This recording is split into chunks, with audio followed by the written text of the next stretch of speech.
अगर आप मोटसी दी female leopard के बारे में जानते हो तो आपको ये भी पता होगा कि उसकी माँ तब मर गई थी जब मोटसी दी केवल 10 महीनों की थी। आमतौर पर 10 या 12 महीने के तेंदुए के बच्चे जंगल में सरवाइव नहीं कर पाते। इतनी कम उम्र में कोई भी तेंदुए का बच्चा शिकार करने की कला को सीख नहीं पाता, लेकिन मोटसी दी ने कुछ अलग ही कर दिखाया। माँ के मरने के बाद उसकी भी मौत तय थी, लेकिन उसने कभी भी हार नहीं मानी और छोटे मोटे शिकार करके और खुद की जिंदगी दांव पर लगा के अपने बेरहम पिता से न केवल खाना मांगा बल्कि उसके बाद से लेकर आज तक अपने आप को जिंदा रखने में भी कामयाब हो गई। आज मोटसी दी भले ही छोटी सी ही है, लेकिन वो अब बड़े बड़े इम्पाला को भी मार गिराने में सक्षम है। इसके अलावा दक्षिणी झुंड की शेरनियां जिनकी जिंदगी काफी अच्छी कट रही होती है, लेकिन उनकी जिंदगी में उथल पुथल मचाने 3 अनजान शेर आ जाते हैं। तो चलिए दोस्तों जानते हैं उन 3 शेरों के आने के बाद दक्षिणी झुंड की शेरनियों का क्या होता है और जानते हैं बहादुर मोटसी दी की कहानी को।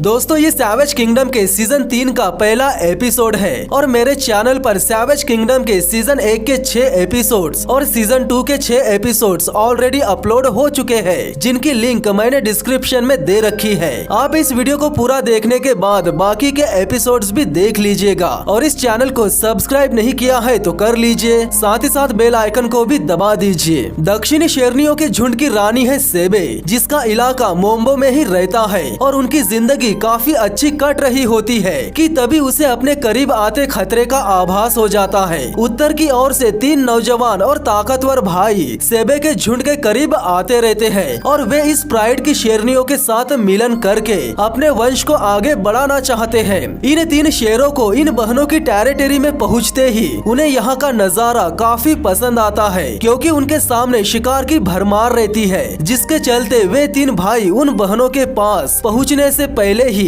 एक बफेलो का शिकार कर लेते हैं और उस शिकार को खाने के बाद वे 3 भाई सेबे के झुंड की ओर निकल पड़ते हैं। सेबे अपने परिवार को लेकर आगे बढ़ती रहती है ताकि उनका पीछा करने वाले शेर उनके करीब ना पहुँच सके। ये बहनें जानती है कि अगर वे भाई इनके पास पहुँच गए तो मिलन का अधिकार मांगेंगे और अगर इन बहनों ने मना किया तो ये 3 भाई इन बच्चों को खत्म कर देंगे। इधर छोटी मोटसी दी का कोई परिवार नहीं है और वो काफी ज्यादा भूखी भी है। इसके लिए शिकार लाने वाली इसकी माँ अब जिंदा नहीं है, इसीलिए ये बेचारी अकेले ही शिकार करने की पूरी कोशिश कर रही है। सेबे अपने परिवार को बचाने के लिए आखिरी सांस तक लड़ेगी, लेकिन कुछ खतरों से ये नहीं लड़ सकती, जैसे कि ये 3 दबंग शेर। यहाँ जिसका डर था वही होता है, यानी अब सेबे का परिवार और ये 3 दबंग शेर आमने सामने है। ये परिवार के लिए इतना बड़ा खतरा है कि ये पलक झपकते ही बच्चों को खत्म कर सकता है। प्राइड का ये बच्चा अपनी मौत को तब भी पहचान नहीं पा रहा जब वो उसके सामने रहती है। भले ही बच्चे शेरों को और उसके गुस्से को नहीं जानते हो, लेकिन ये शेरनियाँ इन शेरों को अच्छे से जानती है। इसीलिए प्राइड की 2 शेरनियाँ अपने बच्चों को बचाने के लिए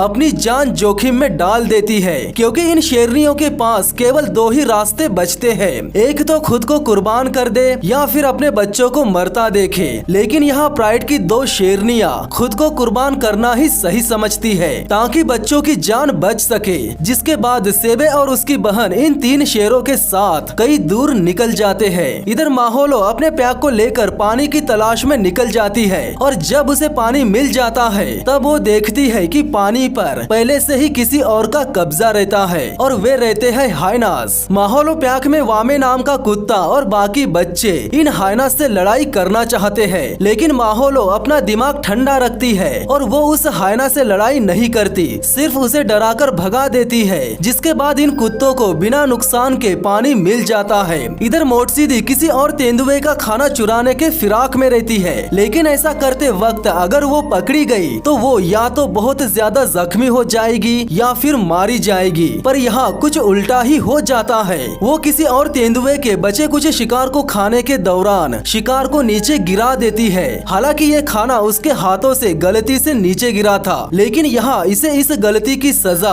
अपना खाना गवा कर मिलती है, यानी नीचे गिर चुके खाने के पास एक हाइना पहुँच जाता है। हालांकि मोटसी दी उस खाने को हाइना के हाथ लगने से पहले ही वापस से पेड़ पर चढ़ाने के लिए पेड़ पर से नीचे उतरती है, लेकिन वो अपने खाने को दोबारा से पेड़ पर चढ़ा नहीं पाती, क्योंकि हायना उसे ऐसा करने ही नहीं देता। वो झट से पहुंचकर खाने को हड़प लेता है, जिसके चलते अब मोटसीदी को अगले शिकार तक भूखा ही रहना पड़ेगा। इधर हायना के प्राइड में एक खुटलो नाम का बच्चा जन्म लेता है। ये एक नर बच्चा है और हायना के झुंड पर केवल मादा यही राज करती है, इसीलिए इस बच्चे को केवल उसकी माँ का अंधा प्यार ही बचा सकता है। हालांकि इन कुत्तों ने पानी पर तो कब्जा जमा लिया है, लेकिन अब उन्हें किसी शिकार की तलाश रहती है और यंग वामे तो एक्शन के लिए भी तैयार रहती है, लेकिन उसने इसके पहले कभी भी शिकार नहीं किया था, इसीलिए शिकार करने की जिम्मेदारी बूढ़ी माहौलो खुद लेती है और वो शिकार करने में कामयाब भी हो जाती है। लेकिन तभी शिकार की गंध से हायनास इनके पास पहुंच जाते हैं। माहौलो के पास दुश्मन को समझने और जवाबी हमला करने के लिए वक्त बहुत कम रहता है। इसके बावजूद भी वे हायनास के कमांडर को चारों तरफ से घेर लेते हैं, मगर ये शैतान हायनास हर तरफ मौजूद रहते हैं, जिसके बाद ये न केवल अपने कमांडर को कुत्तों की पकड़ से छुड़ा लेते हैं, बल्कि ये आज की लड़ाई भी जीत लेते हैं और साथ ही साथ इन कुत्तों के वाटर हॉल पर भी कब्जा जमा लेते हैं।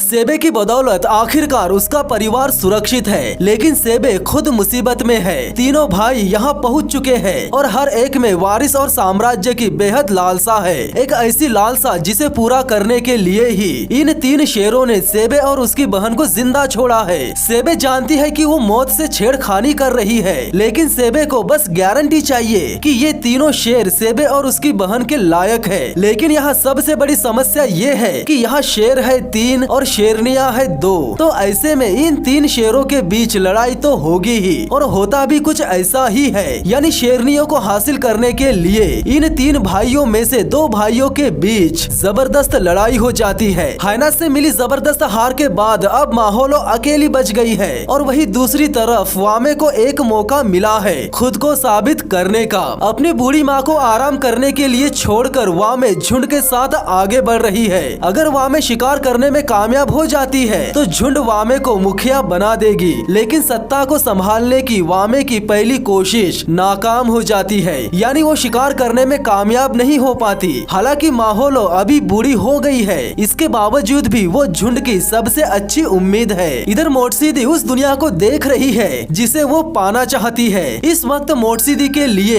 एक छोटा इम्पाला आसान शिकार होगा, लेकिन उसे देखकर ऐसा लगता है कि उसे छोटा नहीं बल्कि एक बड़ा इम्पाला चाहिए। मोटसीदी अब छुपने में माहिर हो चुकी है और जिस इम्पाला को वो अपना निशाना बनाती है वो आकार में मोटसीदी से दुगना रहता है, जिसके बाद वो तेजी से दौड़कर उस बड़े से इम्पाला की गर्दन नहीं बल्कि मुंह को पकड़ लेती है, और ऐसा तरीका एक प्रोफेशनल शिकारी का होता है। मोटसीदी उस इम्पाला को न केवल लंबे समय तक पकड़ कर रखती है बल्कि उसका दम घोटकर उसे खत्म भी कर देती है। आसपास के सारे जानवर मोटसीदी की इस सफलता को देखकर हैरान हो जाते हैं। इसे लकी बिगनर कहे या नेचुरल बॉन्ड किलर, इससे कोई फर्क नहीं पड़ता। फर्क पड़ता है इससे कि उसने आखिरकार अपनी जगह और इज्जत बना ही ली। तो दोस्तों इसी के साथ खत्म होता है सैवेज किंगडम के सीजन 3 का पहला एपिसोड। अगर आपने अभी तक मेरे सेकंड चैनल रहस्य लिमिटेड को सब्सक्राइब नहीं किया है तो कर लीजिए, लिंक डिस्क्रिप्शन में दे रखी है। तो मिलते हैं बहुत ही जल्द सैवेज किंगडम के सीजन 3 के दूसरे एपिसोड में, तब तक के लिए धन्यवाद।